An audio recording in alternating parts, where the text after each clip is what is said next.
Welcome once again to the DKA channel, where every conversation we have here is what? Real. I am Nes David, and I just want to come on here today to discuss what I think is the best way to study in nursing school.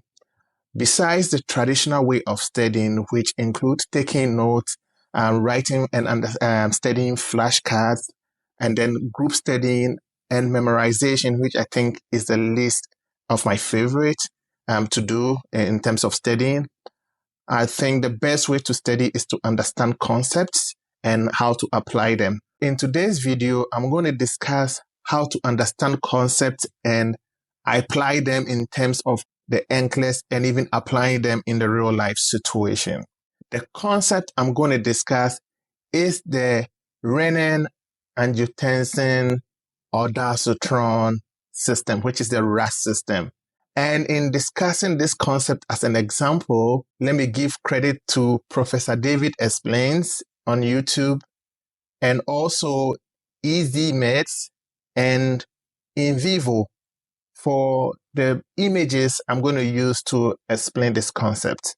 I believe those images are helpful and would help us understand or get a picture of what I'm saying. Now, the renin-angiotensin-aldosterone system, or the RAAS system, functions in this following manner and is helpful because if you understand the disease process or the physiological function of an organ or a body system, then certain symptoms and or treatments make sense to you. Without wasting much time, let's look at this concept and try to understand it. Don't worry, we are just looking at the big picture of this concept without going into the nitty-gritties of it. So when you talk about the renin-angiotensin-aldosterone system, or the RAAS system, it's one of the ways that your body uses to control your blood pressure. And this is how it works. At all times, you should know that your body is trying to maintain homeostasis. And if we say homeostasis, that means your body is trying to maintain balance in various ways and in your system just to keep you healthy and going. To maintain homeostasis in terms of your blood pressure, if your body notices a change in blood pressure, your body releases angiotensinogen from the liver. So angiotensinogen is a precursor for angiotensin, which, like I said, is released from the liver. So angiotensinogen is released from the liver, and your kidneys also releases renin. And renin converts angiotensinogen into angiotensin 1. When this happens, angiotensin 1 is still also in an inactive state. Then your lungs releases an enzyme called angiotensin converting enzyme. Please keep this in mind. So the lungs releases angiotensin converting enzyme, which converts angiotensin 1 into an active state called the angiotensin 2. So we started from what? The liver releasing angiotensinogen, and the renin converts angiotensinogen into angiotensin 1. And then your lungs now releases the angiotensin converting enzymes that convert angiotensin 1 into angiotensin 2, which is the active form of angiotensin. Now, when this happens, angiotensin 2 is the one that is responsible for taking action that leads to the decrease in blood pressure. How does it do this? Now, angiotensin 2 binds to some receptors without going into the nitty-gritties of it. Just the bigger picture. Angiotensin 2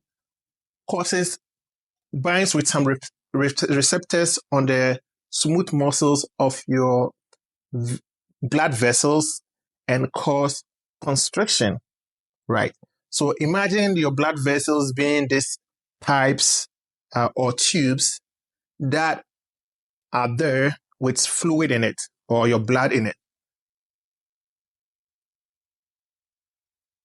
when angiotensin acts on it, it causes that tube to reduce in size. The diameter decreases, right? And when diameter decreases, what happens? The fluid in it become squeezed, and therefore pressure or tension increases. And this could cause, if you remember how capillaries work, right? The smaller the diameter, the faster the fluid, and then the higher the tension, right? So this is going to cause an increase in blood pressure. Another thing that angiotensin 2 also does is trigger the release of antidiuretic hormone from your posterior pituitary. And antidiuretic hormone causes your body to retain fluid or water. Another thing that also happens to cause an increase in the fluid is that the cortex of the adrenal glands in your kidneys also releases aldosterone, and that is where we get the name aldosterone in the name of renin angiotensin aldosterone, right? So it releases aldosterone, and what aldosterone actually does is causes the retention of sodium. I believe every nursing student by now should know that where salt goes, water follows. So the aldosterone causes the retention of sodium by taking 3 sodiums in and pushing out 2 potassium. Pay attention to that, right? So, and when this happens, water follows, right? So if we are keeping sodium in our system, then water is going to follow the sodium and stay in our system. So through these mechanisms, we have contracted our vascular system to increase pressure. And guess what? We are also retaining more fluid by adding more fluid to it to increase more pressure. And when this happens, you have an increase in your blood pressure or increase in fluid in your vascular system, which causes an increase in blood pressure without going into the nitty-gritties of it. I hope this makes sense up to this point, how this system functions.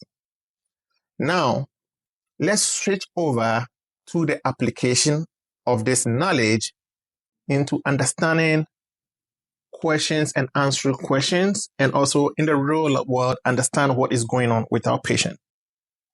We have some medications that will interrupt this system, and such medications are the ACE inhibitors and the ARBs.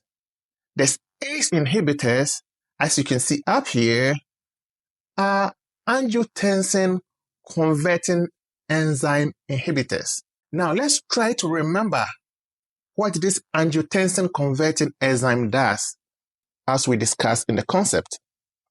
Angiotensin converting enzyme is released in the lungs to convert angiotensin 1 into angiotensin 2. Now, so if we take a medication that inhibits the function of this enzyme, then we have to disrupt the system. And if we disrupt the system, that means we are not going to get to angiotensin 2 for it to lead to the constriction of the blood vessels to increase blood pressure, or neither is it going to cause the trigger of release of antidiuretic hormone to retain fluid, or even aldosterone, right, to also retain sodium and therefore fluid. So we have interrupted this system and the function from taking place, and therefore there will not be an increase in blood pressure, but it will lead to a decrease in blood pressure. If we take the second medication, which is also called the ARBs, or angiotensin 2 receptor inhibitor. What is angiotensin 2 from our knowledge from the concept? Angiotensin 2 is the active form of angiotensin that actually triggers all the actions that take place. So therefore, if we inhibit the function of angiotensin 2, we have disrupted the system once again. And therefore, there will not be a constriction or retention of fluid that will lead to the increase in blood pressure. I hope this makes sense. So in an exam, you may be asked, which of this medication is a blood pressure medication or will lead to a decrease in blood pressure. And you could easily identify the ACE inhibitors and the ARBs as example of medication that will lead to a decrease in blood pressure. Another interesting question that sometimes pop up, and a way I used to remember how to answer these questions or what the correct answer is to remember where this medication interrupts this process.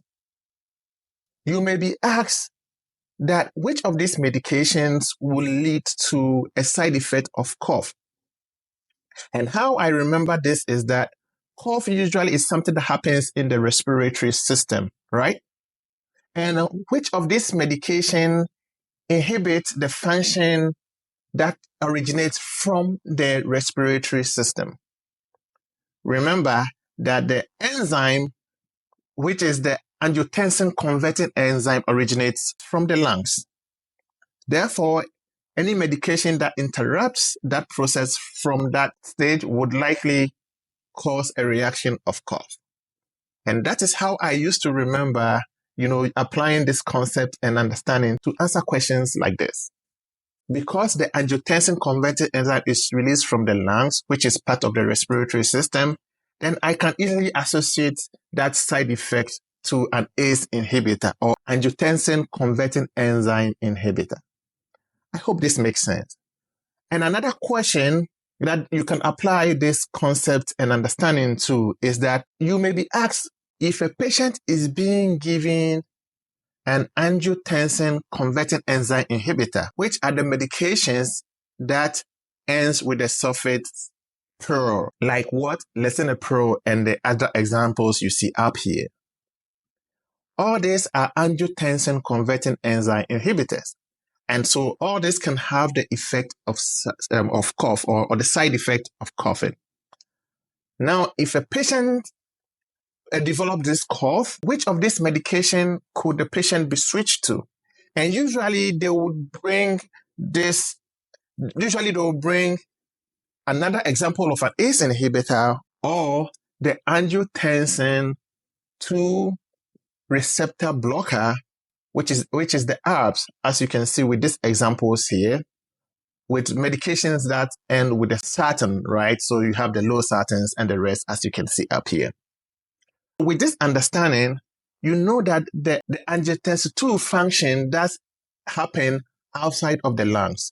And for that reason, might not lead to cough. This is how I use this concept and understanding to answer questions in nursing school and in exam and the NCLEX. So since they happen outside the lungs, they would not lead to side effect or reaction of cough. And therefore, if you are giving these two examples in an exam and they say which of these medication have side effect of cough, or which medication would a doctor switch to if a patient develops cough, then you know that, well, this angiotensin 2 converting enzyme or the ACE inhibitors have some relation to the respiratory system and therefore may lead to cough, a reaction or side effect of cough. On the other hand, the ARBs function is outside of the lungs and therefore does not have that side effect of cough. I hope this makes sense in applying this concept to answering questions. The other thing that you may also be thinking about and apply in terms of answering questions is that all this process of reducing blood pressure is happening outside of the heart itself. I hope this makes sense. So the system, the renin-angiotensin-aldosterone system or the RAAS system does not involve the heart directly. And therefore, any interruption in this process to reduce blood pressure does not directly involve the heart. With this knowledge, it helps to keep in mind that because it does not involve the heart, it does not significantly affect your heart rate. So if a patient's heart rate is slightly lower and they ask you which of this medication would you comfortably give without worrying that it will affect the heart rate so much, will be either the RAAS or the ACE inhibitor or any medication that interrupts this RAAS system. I hope this makes sense, because the beta blockers and other medications that work directly on the heart would affect both the blood pressure and then the heart rate. And so there are various forms of blood pressure medications, and you have to know the mechanisms of actions and which systems they affect. But today's focus is on the RAAS system. And any interruption in the RAAS system would lead to a decrease in blood pressure. But because the RAAS system does not directly involve the heart, it does not affect heart rate. And so if you're asked in an exam, which of these medication is less likely to affect your heart rate, what will your answer be? I hope by now you can conclude that it will be an ACE inhibitor or the RAAS. Or we can say what? The angiotensin converting enzyme inhibitor or the angiotensin 2 receptor blocker. This would not significantly affect the heart rate. So you should feel comfortable to give if the heart rate is slightly lower than normal. However, if this is new for the patient, you would also always want to check in with your doctor or report to the doctor if this is a new low heart rate. But if the patient has a history of it and has been on this medication for a while, on my side, I feel comfortable to give with this understanding. And I have had in the clinical situations where, doctors have, approved giving this medication with a lower than normal heart rate, which makes sense because that is what it does. Another thing we can even look at is that if somebody is retaining fluid, that it makes sense that they will be putting out less fluid. And therefore, it will lead to a reduction in a urine output. A reduction in urine output will lead to concentration in the urine. And if there's concentration in the urine, what will happen to the specific gravity of the urine? An increase in specific gravity because the urine is concentrated. Now, if the opposite happens, what will happen? If somebody is peeing too much, then the specific gravity will decrease in the urine but increase in the blood. I hope that makes sense because you are draining the fluid out, so you have less left in your body. But also, if you are retaining the fluid, then you are draining less out, so concentration of urine. Just understanding this concept can allow you to think about all these other things that could happen. And therefore, if somebody is retaining fluid and they are passing less urine and the urine is concentrated, you understand what is going on. Likewise, the opposite, like somebody with diabetes insipidus, right? They are peeing a lot. So what happens? Their specific gravity is likely to reduce. They are peeing a lot, so they are getting rid of some electrolytes as well. This could lead to electrolyte imbalances as well. So it's important to understand concepts and also know how to apply them in answering questions. I think this is the best way to study in nursing school, by understanding concepts and being able to apply them in answering questions. I hope this video was helpful to highlight the importance of understanding concepts and applying them in answering questions in nursing school and the NCLEX. If you have any questions, please leave that in the comment section, and don't forget to share the video with friends and all those who will be interested in knowing how to study with concepts and applying them in answering questions. Don't forget, we have our podcast on Spotify and YouTube. On YouTube, if you want to find the longer versions of videos or the complete versions of videos, you have to go to the podcast. And how you get there is to go under the channel. And under the channel, you'll find video podcast. Click on the podcast and you'll find longer versions or most of the videos that are shortened here for you. Thank you once again. I am Ness David, and until then, I'll see you in the next episode. This is the DKA channel.